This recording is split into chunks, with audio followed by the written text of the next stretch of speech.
about the dynamics, and of course, I'm sure by now we know dynamics is different from techniques. You understand? So basically, how you supposed to sound? I'm not laying a particular standard for you, because we have different saxophonists who are amazing sax players, but in their own field, they still sound amazing. Imagine comparing Richard Elliott, even comparing Dave Coase and Kenny G. You get, or comparing Gerard Albright and and go back. How about now? Distance apart. You understand? If you know these people very well, you know they don't sound the same. But one way or the other, people get to know them and appreciate them for how they sound. You understand? So basically, I'm not now here to condemn any sound. You understand? But whichever way you sound, make sure you get the right sound correctly and sound good.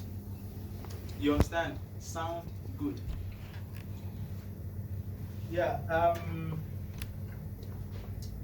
Basically, the first thing is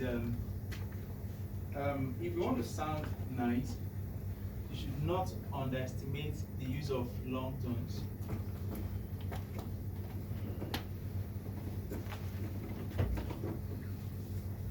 You should not underestimate the use of articulation.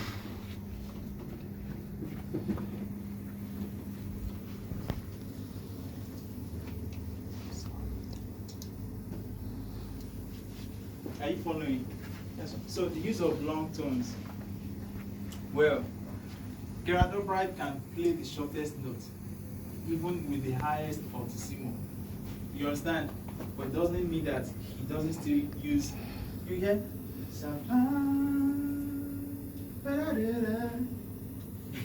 I'm sure that phrase rings a bell. You get? So he. You hear that last? You understand? He's a very, very mad player. You get? So, but I'm just telling you, as much as he uses those short tones, he also doesn't overlook those long tones.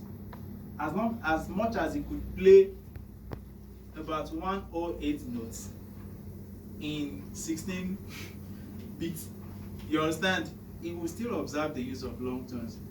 You understand? So basically, I hope we'll still be able to have some time to maybe brush through improvisation, and at the same time, this 4:50, 10 minutes to 5, I should stop latest by 1:15, because our barrister is still in the house to also teach us about the legal aspect of our craft.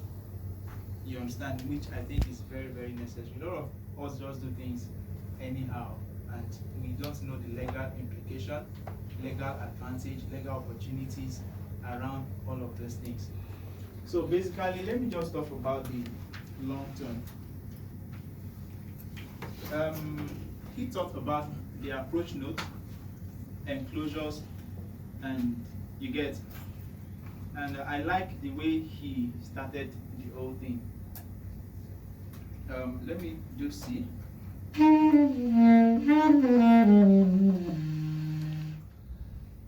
Okay. So, the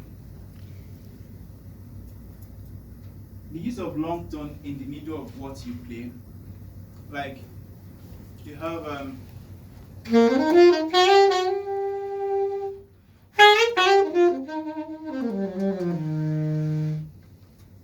you know, from the sound of what I played now, you can hear some rushing notes landing on something long, another set of rushing notes.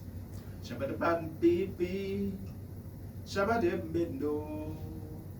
understand? Inside that phrase, you can notice the long notes and the short notes. What if I'm saying?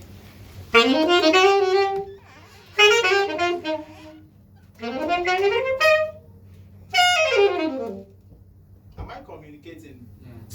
Well, you may say yeah, but that's not really the best way. You understand? But the long note just helps to connect the notes. It connects the flow. You understand? So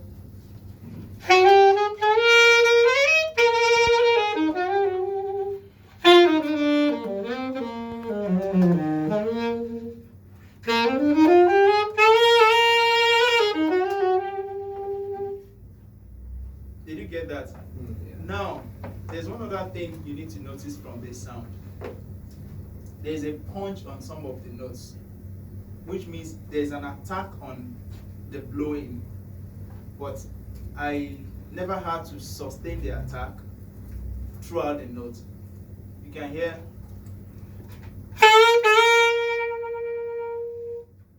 Which means the first sound comes with an attack, but as the note sustains, you want the note itself to flow to. You understand what I'm saying? Yeah. So you sound very harsh when you attack a note with force and you keep the force on.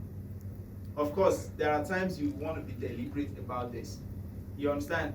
But you want to establish a flow. You necessarily don't have to blow the note, attack the note with force, then sustain the note with force. Compare.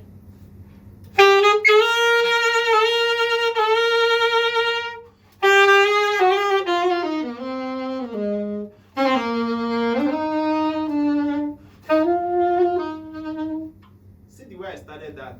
It was harsh. But I could do.